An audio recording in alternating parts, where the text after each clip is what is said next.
हमारे पास लिस्ट के according, list एक एलिमेंट है जिसके ज़रिए हम ऑर्डर और अनऑर्डर लिस्ट बना के डाटा को क्या कर सकते हैं, रिप्रेजेंट कर सकते हैं। Clear.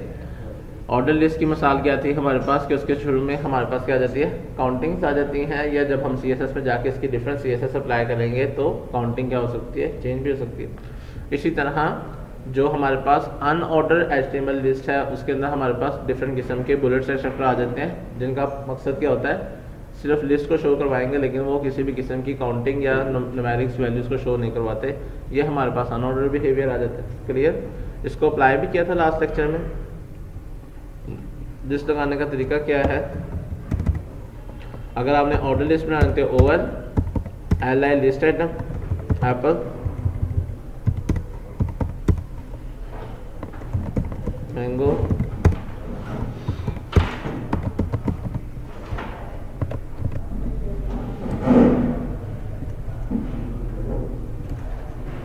Clear class.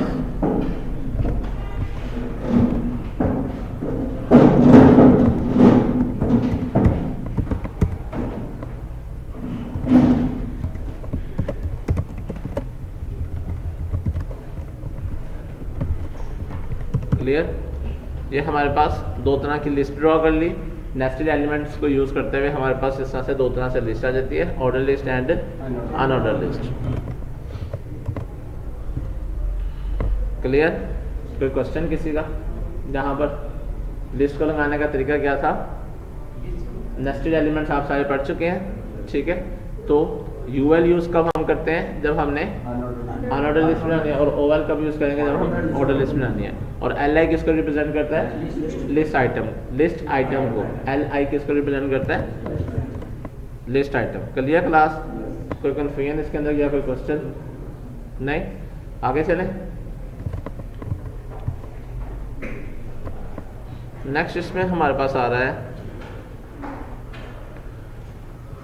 Description list. कौन सी लिस्ट आती है? इसके अंदर दो हमारे पास बिहेवियर है, एक है DT और दूसरा DL, DT एंड DD, ठीक है। DL हमारे पास आता है डिस्क्रिप्शन लिस्ट को बताने के लिए, ओके।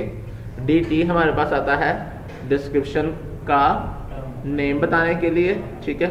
और DD हमारे पास आता है डिस्क्राइब करने के लिए। किसके लिए आता है? डिस्क्राइब करने के लिए। क्लियर। अच्छा, सबसे पहले हमने DL लिया। DL का मतलब जिस तरह OL था, UL था, इसी तरह हमने क्या ले लिया, DL। DL का मतलब हमने डिटेल लिस्ट ले ली। कौन सी लिस्ट? इसके अंदर हम अब क्या लेते हैं, DT डिस्क्रिप्शन टाइटल, वो मैंने दे दिया एप्पल, और DD ये डिस्क्रिप्शन की मैंने क्या दे दी, को मैं डिस्क्राइब कर रहा हूँ, ठीक है। I love Apple.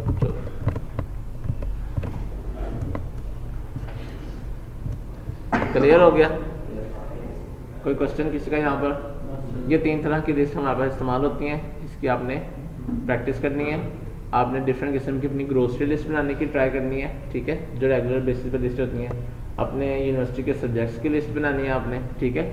और डिस्क्रिप्शन लिस्ट से आपने उसको डिस्क्राइब करना है। क्लियर। ट्राई करेंगे, ठीक है।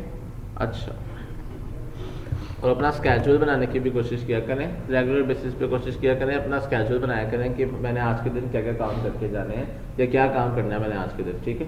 उसको भी मैनेज किया करें। क्लियर। नेक्स्ट इसमें हमारे पास ये कुछ एलिमेंट्स है जो आज हमने स्टडी किए हैं, UL, OL, LI, DL, DT, DD। किसी को इन टैग्स में किसी में भी कोई क्वेश्चन है? चलें आगे। गर्ल्स, समझा बॉय। इनको डिटेल में अंडरस्टैंड करने के लिए आपके पास ये डिटेल टॉपिक्स हैं, इनको आप आराम से बैठ के इनके ऊपर स्टडी करें, इसको पढ़ें, इनकी प्रैक्टिस करें। जो उसने ट्राइड और एग्जाम्पल्स दी हुई हैं उनको प्रैक्टिस करें, देखें किस किस तरह से इनको यूज़ किया जा सकता है, ओके। और इसके कॉरस्पॉन्डिंग क्वेश्चन हो तो मुझे टेक्स्ट भी कर दिया करें, ठीक है, बता दिया करें, या नेक्स्ट लेक्चर के लिए रख लिया करें। आगे एक टॉपिक आता है ब्लॉक एंड इनलाइन का। क्या टॉपिक है?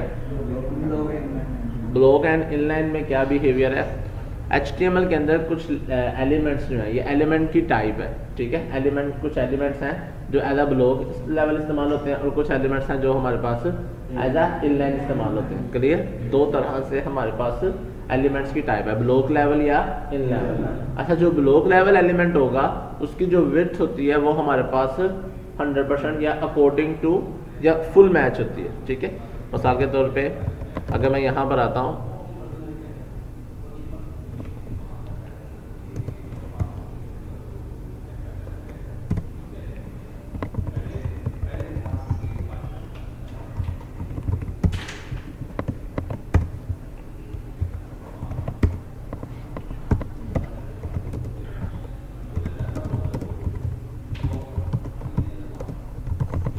ठीक है। अच्छा, इसको मैंने दिया style, background colour red, clear. इसके आउटपुट देखते हैं।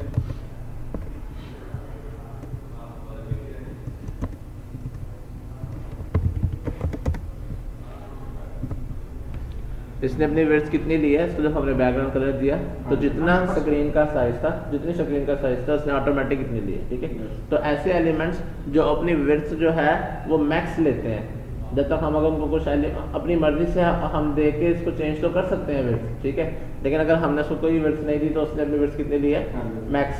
तो इस ऐसे एलिमेंट्स को हम क्या कहते हैं, ब्लॉक लेवल एलिमेंट्स। कौन से होते हैं ये, ठीक है। दूसरे हमारे पास कौन से होते हैं, इनलाइन। इनलाइन एलिमेंट्स हमारे पास ऐसे एलिमेंट्स होते हैं, अगर मैं उसकी मिसाल लेता हूँ, यहाँ पर लिंक लगाना सीखा था ना आप सबने, मैंने एंकर लगाया, यहाँ पर मैंने कह दिया हैश, कोई भी लिंक नहीं दिया, और यहाँ मैंने कह दिया go this is my link, clear. को बाहर जाएंगे, क्लास हो रही है।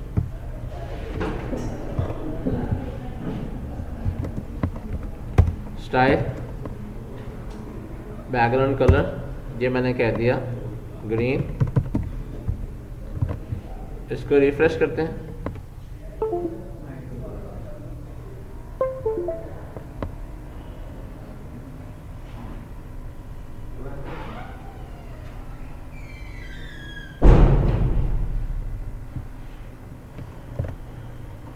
कलर दे देते हैं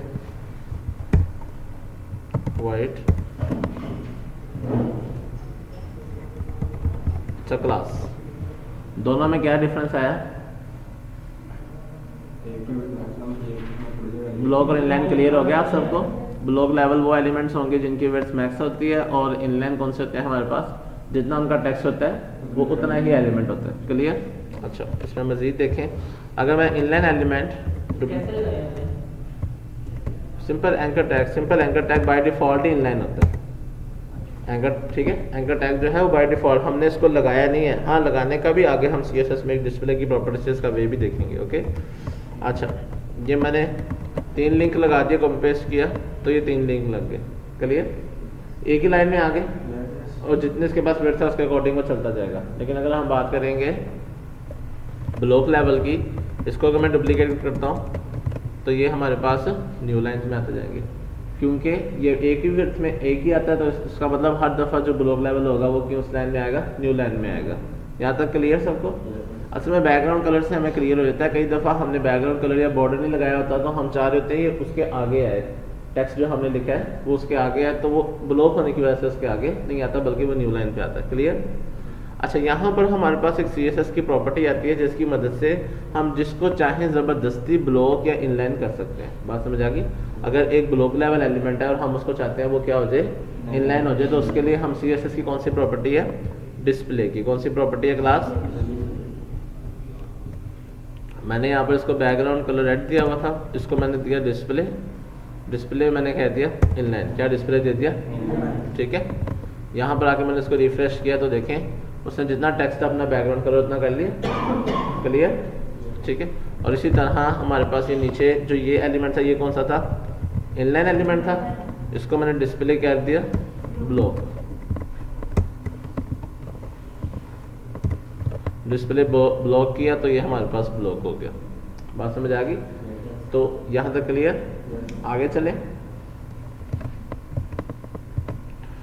नेक्स्ट इसमें हमारे पास अब आगे टॉपिक आ रहा है क्लास और आईडी का। ये टॉपिक आप पढ़ चुके हैं, कोई क्वेश्चन बता दूं फटाफट। क्लास और आईडी क्या होते थे हमारे पास, ये कोड मैं ना अलग फाइल बना लेक्चर के एंड में मेरे से सारे ले लीजिएगा।